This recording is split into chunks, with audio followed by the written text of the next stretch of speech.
Welcome to the 20-minute webinar on organizing your content, a guide to navigation. A lot of you may not know all of the steps it takes to create a functional website navigation, but you can probably tell when it's not done correctly. If you land on a website and can't figure out what you're looking for, or feel lost, or even feel overwhelmed at the number of link options that are being presented to you, that can be a very frustrating and poor user experience. So in today's webinar, we'll be going over the information architecture section of the web style and story guide. As you continue to prepare your website for the new theme, these are just some things to keep in mind for your website navigation. So when we talk about website navigation, we are talking about the menus on a site that direct users to the most important content and where it's located.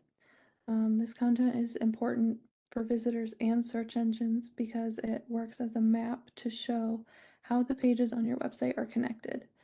This is important to help drive traffic to your website, increase the time users spend on your website, increase the number of pages visitors view on your website, and improve user experience, which ultimately can help increase goal conversions on your website.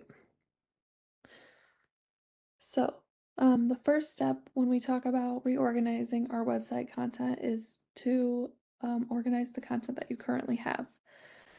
So last semester we did a series on website purpose and audience persona. If you already have those worksheets filled out, it's a good time to go back and review them and read over them so that they're top of mind. Because when we think about our website navigation, we always want to make sure that we're coming at it from the audience's perspective, not from an internal organization perspective. So with those things top of mind and ready to go, the next step is to audit the content that already exists on your website. I've already written a blog on how to do this, so you can go back and review our How to Audit Your Content blog. But the best way to go about this is to take a look at all of the pages on your website and group them by topic. Figure out what's still relevant to your audience and maybe what you don't need anymore, and then just group the most important things for your website navigation. And then this is also a good time to plan for new content. So as you've just reviewed all your site goals and purpose and the content, you might find that there are some holes in your content that need to be filled to help achieve your site goals. So this is a good time to plan to create those new pieces of content and have a place for them in your navigation.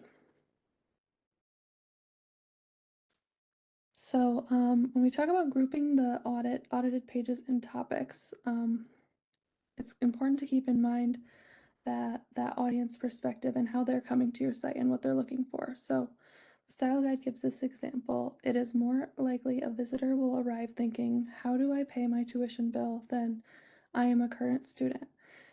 So you can see in this example, the cost and billing is a much better option than info for current students. Another example might be someone coming to your site looking to reserve a lab. And so when they land on your site, they're not necessarily looking for a researcher's heading, they're looking for reserve a lab. So those are kind of the things to keep in mind when you're picking the topics of your content buckets. Another thing to be careful of when you're auditing is not overlapping these categories. So having an academics and an undergraduate student section could be confusing to prospective students looking to learn what they can study because they may not be sure which page has the correct information for them. Okay, there are 3 different areas on the new theme website where you'll have the opportunity to include menus. So the first one we're going to talk about is that main menu navigation. The style guide recommends that you use between 3 and 7 categories for this main navigation, so make sure you're picking what's most important to your audiences. Other things to keep in mind for this main navigation is using consistent labeling. So we don't want to do things like bachelor's degrees and then graduate programs. So keeping in that same category, you'd want to see bachelor's degrees and master's degrees, or undergraduate programs and graduate programs, but not intercrossing those. And then also keep in mind, apply, contact, and donate. Those are all using that same kind of verb formation instead of apply here, contact us, and donate, we have kind of a consistency across that label by keeping those simple. And then linking only to pages on your website. This is kind of an important one because it's a very common practice across our sites that we are linking offsite to different Iowa State subdomains. But for this new theme, we really want to try to avoid that. And if we have other websites that we want to share with our visitors, the best practice is going to be putting that content in the body of a page and preparing the user to click the link that they're going to be going offsite instead of putting it right in your navigation. The next type of menu is the utility navigation. And so this is kind of that secondary navigation above the main navigation you can see pictured here. For the utility navigation, we're looking at lower priority links, and oftentimes we're looking at some calls to action or some links that we know are important for easy access for our visitors, but not necessarily fitting in our main 3 to 7 buckets. So common links here are going to be, your news button, your events button, your people directory button. Again, the call to actions like visit, apply, donate, and request info. Lastly, we have the footer navigation. This has 2 different menu areas now, so you'll see a primary and quick links area. For the primary, again, we're doing that call to action and directing users to take that immediate action. So a lot of times here we'll see pages like the admissions page, visit page, request info, or donate. And then we recommend no more than 6 links for this menu. And then lastly is that quick links menu. So this is for directing users to additional pages with less emphasis than even those top 2 menus. This is a good place for info for like your faculty and staff information and things like that. And here we're wanting to make sure that we're limiting our links to no more than 9. I've created a navigation checklist that you can download from our CALS LAS website on the resources page. This was kind of a lot of information, and I just wanted to have it so that you'd have it all in one place.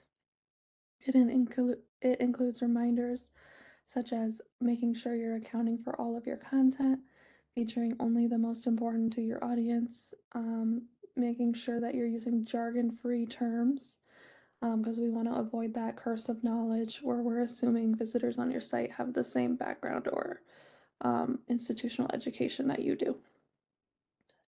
Keeping your labels consistent, and again, including only links from within your website.